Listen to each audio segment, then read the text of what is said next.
Let's talk more about the situation in Syria. I'm joined by Daniel Serwer from the Johns Hopkins School of Advanced International Studies. He's the director of their conflict management program. And boy, do we have a conflict on our hand with what's going on in Syria, Daniel. We heard our reporter Lillian talk about the finger pointing and all the accusations going on at the UN. British envoy said Assad's forces in Moscow had plunged to new depths and unleashed a new hell in Aleppo. We heard Samantha Power say what Russia is sponsoring and doing is not counterterrorism, it's barbarism. Kremlin, of course, angrily denied these accusations, said these are groundless. So my question to you is, does diplomacy still have a chance here?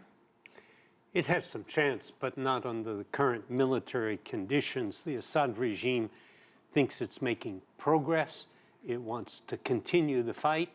Russia and Iran have doubled down on their support for Assad, and until there's some sort of new equilibrium, we call it a mutually hurting stalemate, there's very little prospect for a solution. Are you surprised how much the crisis in Syria dominated discussions at the UN General Assembly? I mean, considering you have what's going on in Yemen, you've got Libya, you've got the situation in Pakistan, and you've got the Taliban not joining peace talks in Afghanistan. So Syria is clearly not the only conflict zone around the world right now.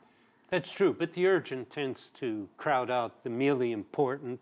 When it bleeds, it leads, and I think Syria is clearly bleeding in ways that even in this horrible conflict haven't happened in the past. Things are getting much, much worse.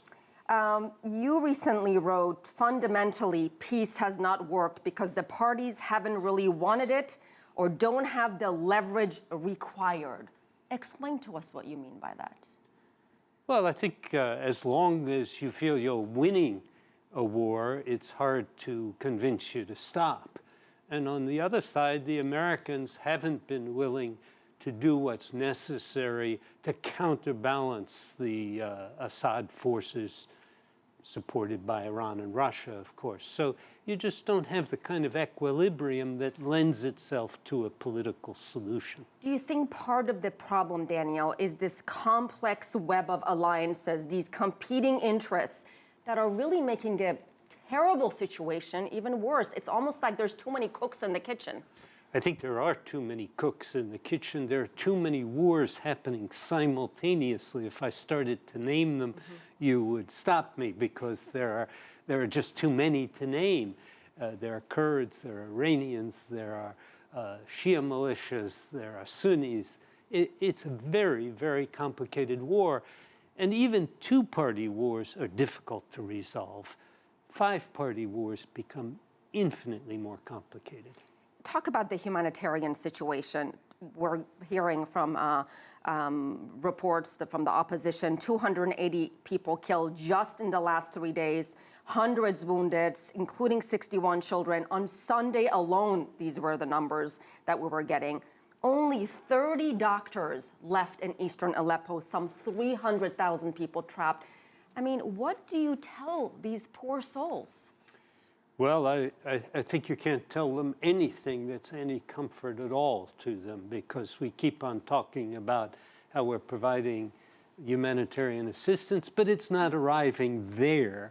It's arriving in many other places. No, Aleppo is really being destroyed, at least the eastern part of Aleppo. The western part of Aleppo remains under government control and relatively unscathed by war. Do you think there will be another truce by the end of the year, a lasting truce?